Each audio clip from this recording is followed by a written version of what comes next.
আসসালামু আলাইকুম এভরিওয়ান, আমি এনামুল। আজকে আমাদের সিনেমাটিক সিরিজের এপিসোড 3 এন্ড আজকে আমরা শিখব ক্যামেরা সেটিংস নিয়ে, যে ভিডিওগ্রাফির ক্ষেত্রে ম্যানুয়াল মোডে আপনার কি ইউজ করে আপনি আপনার সিনেমাটোগ্রাফিটাকে আরও নেক্সট লেভেলে নিয়ে যেতে পারবেন।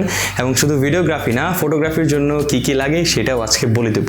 তবে ফটোগ্রাফি এবং ভিডিওগ্রাফির ম্যানুয়াল মোডে তেমন ডিফারেন্স কিছু নাই। আপনি যদি একটাই ভালোভাবে জানেন তাহলে আরেকটাও আপনি এমনিই পারবেন। তো চলুন শুরু করা যাক। প্রথমে বলে নিচ্ছি, আমরা আমাদের যে ভিডিওটা সেটা ম্যানুয়াল মোডে ক্যাপচার করব বা ম্যানুয়াল মোডে শ্যুট করব। তার জন্য আমাদের কি জিনিস জানা লাগবে। তো ম্যানুয়াল মোডে ভিডিও করার জন্য আপনার প্রথমেই জানা লাগবে হচ্ছে অ্যাপারচার, দ্বিতীয় হচ্ছে শাটার স্পিড, তৃতীয় এফপিএস অ্যান্ড চতুর্থ নাম্বার হচ্ছে আইএসও। এই চারটা জিনিস যদি আপনি জানেন তাহলে আপনি ম্যানুয়াল মোডে একদম মাস্টার হয়ে যাবেন। তো চলুন প্রথমে অ্যাপারচার নিয়ে কথা বলা যাক। আমি একদম বেশি ঘাটাঘাটি করব না, একদম সিম্পল আর বেসিক ওয়েতে আপনাদের বোঝানোর চেষ্টা করব যে আপনি যখন ভিডিও করবেন তখন অ্যাপারচারটা কত রাখা দরকার। তো রাইট নাও আমি যে লেন্সটি ইউজ করতেছি এটি ক্যাননের 50mm 1.8 অ্যাপারচারের একটি লেন্স, আর আমি 1.8 অ্যাপারচারেই শ্যুট করতেছি। তো আমি 1.8 অ্যাপারচারে কেন শ্যুট করতেছি, কারণ আমার পিছনে হচ্ছে আপনি ব্লার দেখতে পারতেছেন, আর পিছনে যে লাইটটা আছে এটাতে আপনি একটা বোকে ইফেক্ট দেখতে পারতেছেন। এই জন্য হচ্ছে আমি 1.8-এ রাখছি, যাতে পিছনে ভালো একটা বোকে ইফেক্ট হয় এবং হচ্ছে লাইটেরও একটা সুন্দর একটা আপনি বোকে ইফেক্ট দেখতে পারেন, এবং ব্লারটাও কিন্তু মোটামুটি অনেকই দেখতে পারতেছেন। এখন আমি যদি এটা 1.8 থেকে আস্তে আস্তে বাড়তে থাকি, যেমন 2.2 বা হচ্ছে এরও বেশি, তাহলে দেখতে পারবেন যে আপনার যে পিছনের জিনিসগুলো ওইগুলি অনেক বেশি ভিজিবল। মানে পিছনের জিনিসগুলো এখন যে ব্লার দেখতে পাচ্ছেন তখন হচ্ছে অনেক বড় একটা এরিয়া এটা কাভার করবে।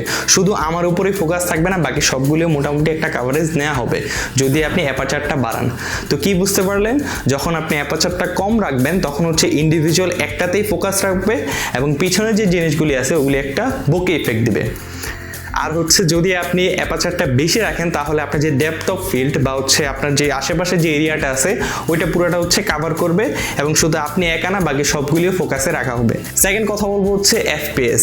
এফপিএস মানে 1 সেকেন্ডের মধ্যে কয়টা ফ্রেম আছে ওইটাকে নর্মালি এফপিএস বলা হয়। আপনি যদি কখনো ভিডিও করে থাকেন, এটা মোবাইলই হোক না কেন, আপনি উপরে দেখতে পারবেন যে ওইখানে লেখা আছে 25 এফপিএস, 30 এফপিএস, 60 এফপিএস, এরকম এফপিএস লেখা থাকে। ওইখানে যদি 30 এফপিএস লেখা থাকে তাহলে হচ্ছে 1 সেকেন্ডের মধ্যে 30টা ছবি ক্যাপচার করা হয়, এবং 30টা ছবি যখন অনেক জোরে প্লে করা হয় মানে এটা একটা মোশনের মতো কাজ করে। যেমন একটা ছবি, এই একটা ছবি, এই একটা ছবি, এই একটা ছবি, তিনটা যখন একসাথে যখন প্লে করা হবে তখন এটা এইভাবে আসবে। এটা একটা মোশনের মতো কাজ করে। যদি 60 এফপিএস হয় তাহলে হচ্ছে 1 সেকেন্ডের মধ্যে 60টা ফ্রেম থাকবে।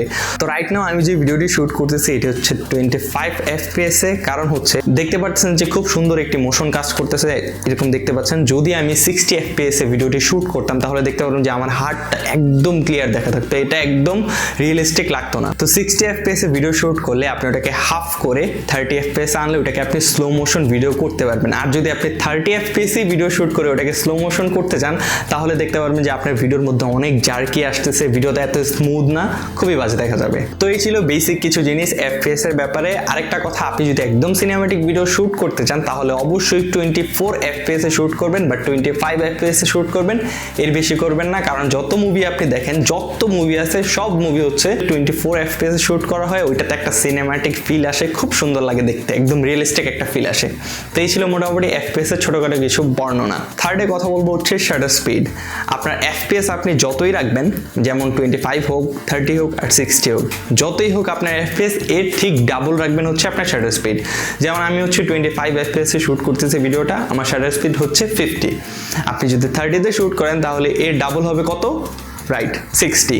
এর বেশি যদি শুট করেন তাহলে হচ্ছে এর ঠিক ডাবল হবে। তো এতটুকুই বুঝে রাখেন যে আপনার এফপিএস যত হবে এর ঠিক ডাবল হবে হচ্ছে আপনার শাটার স্পিড।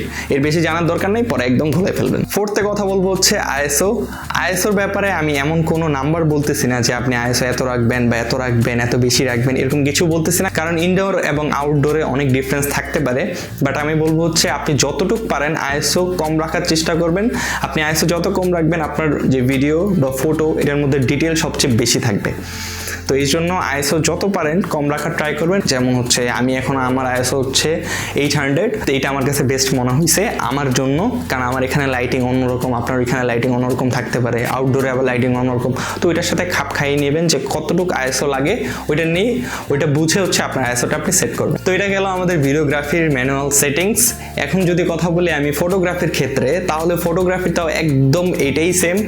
বাট আপনি যদি ফটোগ্রাফিতে সবসময় ম্যানুয়াল মোড ইউজ করতে না চান তাহলে দেখবেন আপনার যে ডায়াল আছে ক্যামেরার এরকম করে যে ঘোরায় ওই ডায়ালের ওইখানে দেখবেন যে এভি মোড লেখা আছে।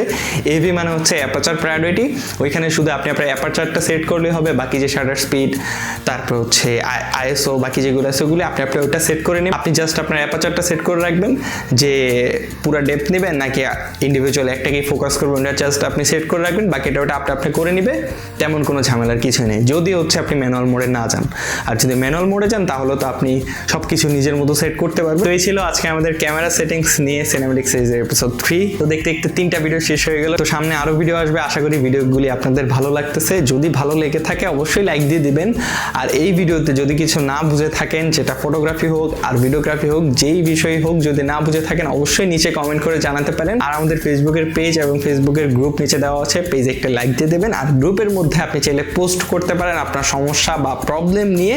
তো দেখা হচ্ছে নতুন আরেকটি ভিডিওতে। সেই পর্যন্ত সবাই ভালো থাকবেন, সুস্থ থাকবেন। আসসালামু আলাইকুম।